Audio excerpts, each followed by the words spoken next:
আসসালামু আলাইকুম। আজ 17 নভেম্বর 2024 খ্রিস্টাব্দ, 3 অগ্রহায়ণ 1431 বঙ্গাব্দ, 14 জমাদিউল আউয়াল 1446 ইসরি, রবিবার। সংবাদ পাঠ করছি মনির হোসেন কামাল। প্রথমেই শুনবেন সংবাদ শিরোনাম। সন্ধ্যায় জাতির উদ্দেশ্যে ভাষণ দেবেন প্রধান উপদেষ্টা ডক্টর ইউনূস। 150 কোটি টাকা সম্পত্তির মালিক কলেজ শিক্ষক। স্বামী স্ত্রীর পরকীয়ায় ভাঙছে সংসার।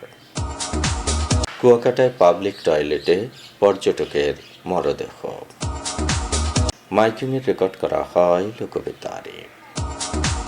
শুনলেন সংবাদ শিরোনাম, এবার বিস্তারিত।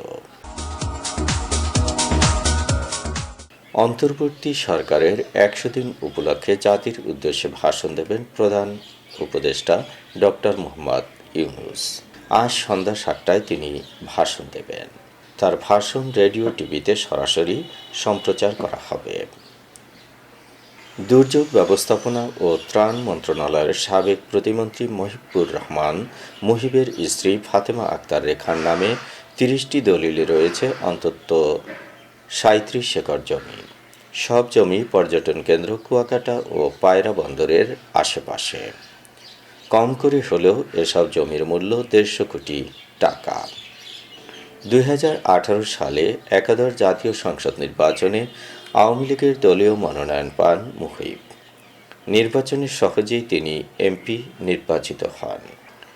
স্বামী এমপি নির্বাচিত হওয়ার পরই টাকা আর জমির নেশায় পেয়ে বসে মুহিব পত্নীকে। দুর্নীতির মাধ্যমে অবৈধ উপায়ে এত সম্পত্তির মালিক হয়েছেন তিনি। 2019 সালের 21 নভেম্বর তাপস সাহা গং নামে এক হিন্দু পরিবারের কাছ থেকে কোটি টাকা দিয়ে 8 একর জমি কেনেন রেখা। এই জমির অবস্থান ইটবাড়িয়া মৌজায়। 2024 সালে ধুলাসার মৌজায় আলমগীর হোসেন হাওলাদারের কাছ থেকে নেন 5.26 একর জমি। 2022 সালের 26 ডিসেম্বর বোলতলিতে রিয়াজুল ইসলাম মিলন তালুকদারের কাছ থেকে কেনেন 0.61 একর জমি। 2017 সালের 31 আগস্ট কাউয়ারচর মৌজায় আব্দুল সত্তার গংদের কাছ থেকে কেনেন 1.5 একর। একই সালের 31 আগস্ট 1.34 একর জমি কেনেন রেখা। 2019 সালের 29 সেপ্টেম্বর কাউয়ারচর মৌজায় স্থানীয় দাদন মিয়ার 1.12 একর জমি কেনেন মাত্র 22,45,000 টাকায়। 2018 সালের 12 এপ্রিল ধুলাসার মৌজায় মোশারেফ হাওলাদার গংদের কাছ থেকে নেন 1.21 একর জমি। একই এলাকায় পরের বছরের 19 জুন 0.38 একর জমি কেনেন।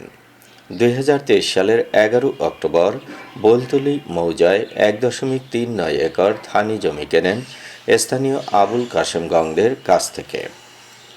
2019 সালের 2 জানুয়ারি কাউয়ারচর মৌজায় আব্দুল সত্তার গংয়ের 0.76 একর জমি কেনেন রেখা। 2023 সালের 21 সেপ্টেম্বর ধুলাসার মৌজায় নাজিম শিকদার গংদের 1.5 একর জমি দলিল করে নেন মুহিব পত্নী ফাতেমা আক্তার রেখা। 2019 সালের 2 অক্টোবর কাউয়ারচরে জলিল গংয়ের 39% জমি ভাগিয়ে নেন রেখা। 2018 সালের 23 এপ্রিল ধুলাসার মৌজার সোনামিয়া গং ও নূর সৈয়দ গংয়ের কাছ থেকে 48 লাখ টাকায় কেনেন একটি জমি। একই জায়গায় দলিলে রয়েছে রেখার আরও 30% জমি। বোলতলিতে 2022 সালের 26 ডিসেম্বর স্থানীয় আজিজুর রহমানের 102% জমি মাত্র 6 লাখ টাকায় দলিল করেন রেখা। একই সালে তিনি ফিরোজা বেগমের কাছ থেকেও সমপরিমাণ জমি দলিল করেন একই স্থানে। ধুলাসারের আব্দুল মালেক গংয়ের 190%, গঙ্গামতিতে 30%, 2020 সালে রফিকুল ইসলাম গংয়ের কাছ থেকে কেনেন 154% জমি। এছাড়া 2018 সালে 0.45 একর, 2019 সালে 0.20 একর, 2017 সালে 1.5 একর এবং 0.42 একর জমি কেনেন রেখা।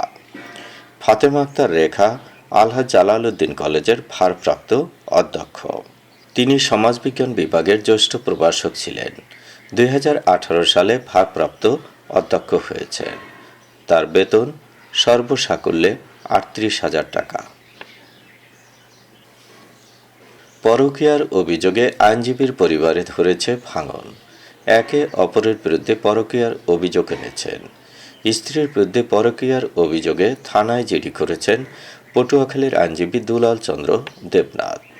স্ত্রী ও শিশু সন্তানকে নির্যাতন করে তাড়িয়ে দেওয়ার উদ্দেশ্যে বাসার গ্যাস, পানি, বিদ্যুৎ বন্ধ করে দিয়েছেন।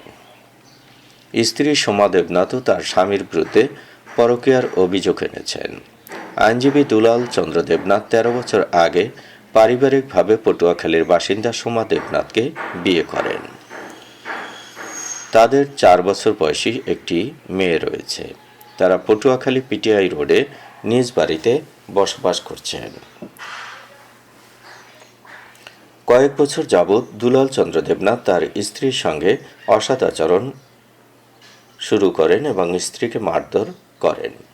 পরে সোমা দেবনাথ খোঁজ নিয়ে জানতে পারেন তার স্বামী একজন নারী আইনজীবীর সঙ্গে পরকীয়ার সম্পর্কে জড়িয়ে পড়েছেন। তার সঙ্গে বিয়ে বহির্ভূতভাবে বসবাস করছেন। এমন পরিস্থিতিতে বর্তমানে সোমাকে ভরণপোষণ না দেয়ায় স্থানীয়ভাবে গণ্যমান্য ব্যক্তিদের কাছে অভিযোগ দেন তিনি। এতে অভিযুক্ত আইনজীবী ক্ষিপ্ত হয়ে তার স্ত্রীকে গালাগাল শুরু করে এবং বাসার বিদ্যুৎ, গ্যাস, পানি সংযোগ বিচ্ছিন্ন করে দিয়ে চলে যান। সোমা দেবনাথ 1 নভেম্বর থেকে বাসায় বিদ্যুৎ, গ্যাস, পানি ছাড়া শিশু সন্তান নিয়ে অসহায় অবস্থায় অবরুদ্ধভাবে বসবাস করছেন। কুয়াকাটা সমুদ্র সৈকতের পাবলিক টয়লেট থেকে নূর হোসেন নামে এক ব্যক্তির মরদেহ উদ্ধার করেছে পুলিশ। শনিবার বিকেল 3:30টায় সৈকতের পর্যটন পার্ক সংলগ্ন টয়লেট থেকে তার মরদেহ উদ্ধার করা হয়। মৃত নূর হোসেন খুলনার লবণচড়া এলাকার সাতচুনিয়া গ্রামের বাসিন্দা। নূর হোসেন শুক্রবার সকালে কুয়াকাটায় বেড়াতে আসেন।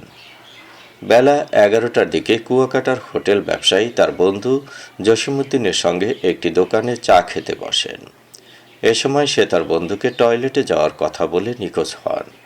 পরে তার স্বজনরা খুলনা থেকে রাতে কুয়াকাটায় এসে ওই টয়লেট সহ অনেক স্থানে খোঁজাখুঁজি করেও কোনো খবর না পেয়ে পুলিশে অবহিত করেন। শনিবার বিকেলে এক দম্পতি ওই টয়লেটে প্রবেশ করে ভেতরে থেকে দরজা বন্ধ দেখতে পেয়ে কর্তৃপক্ষকে জানান। তারা টয়লেটের ভেতরে মরদেহ দেখতে পান। মাইকিংয়ে রেকর্ড করা হয় লোকবেতারে।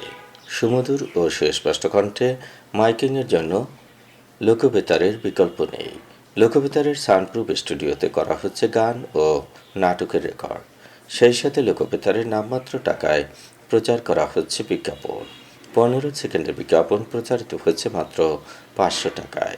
30 সেকেন্ডের বিজ্ঞাপন 1000 টাকা, 45 সেকেন্ডের বিজ্ঞাপন 1500 টাকা আর 1 মিনিটের বিজ্ঞাপন প্রচার করা হয় মাত্র 2000 টাকায়। নির্ধারিত টাকার বিনিময়ে প্রতিদিন কমপক্ষে 5 বার করে পুরো 1 মাস বিজ্ঞাপন প্রচার করা হবে।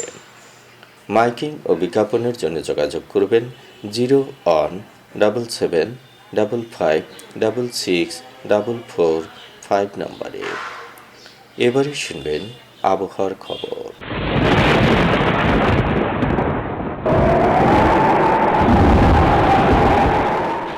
মৌসুমের স্বাভাবিক লঘুচাপ দক্ষিণ বঙ্গোপসাগরে অবস্থান করছে, যার বর্ধিত অংশ উত্তর বঙ্গোপসাগর পর্যন্ত বিস্তৃত। অস্থায়ীভাবে আংশিক মেঘলা আকাশসহ সারা দেশের আবহাওয়া শুষ্ক থাকতে পারে। সারা দেশে রাত এবং দিনের তাপমাত্রা সামান্য হ্রাস পেতে পারে। ভোরের দিকে দেশের নদী অববাহিকায় হালকা কুয়াশা পড়তে পারে।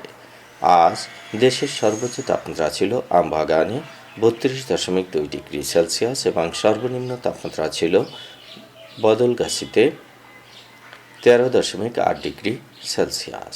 বরগুনার সর্বোচ্চ তাপমাত্রা 30.4 ডিগ্রি সেলসিয়াস, সর্বনিম্ন 17.4 ডিগ্রি সেলসিয়াস। আগামীকাল সূর্যোদয় হবে ভোর 6টা 15 মিনিটে। সংবাদ শেষ করার আগে শিরোনামগুলো আবার পড়ছি। সন্ধ্যায় জাতির উদ্দেশ্যে ভাষণ দেবেন প্রধান উপদেষ্টা ডক্টর ইউনূস। 150 কোটি টাকা সম্পত্তির মালিক কলেজ শিক্ষক। স্বামী স্ত্রীর পরকীয়ায় ভাঙছে সংসার। কুয়াকাটায় পাবলিক টয়লেটে পর্যটকের মরদেহ। মাইকিংয়ে রেকর্ড করা হয় লোকবেতারে। সংবাদ শেষ করার আগে জানিয়ে দিচ্ছি লোকবেতারের সংবাদ জানানোর মোবাইল নাম্বার। আপনার এলাকার গুরুত্বপূর্ণ সংবাদ জানাতে ফোন করুন 0-775-666-445 নম্বরে। আর লোকবেতারের সাথে যুক্ত হয়ে গান শুনতে চাইলে SMS করুন 01782973478 নম্বরে। মোবাইল করবেন 01959438545 নম্বরে। বিশ্বের সব জায়গা থেকেই শুনতে পারবেন লোকবেতার। লোকবেতার FM.org ওয়েবসাইটের মাধ্যমে শুনুন সরাসরি অনুষ্ঠান। সংবাদ পাঠ এখানেই শেষ করছি।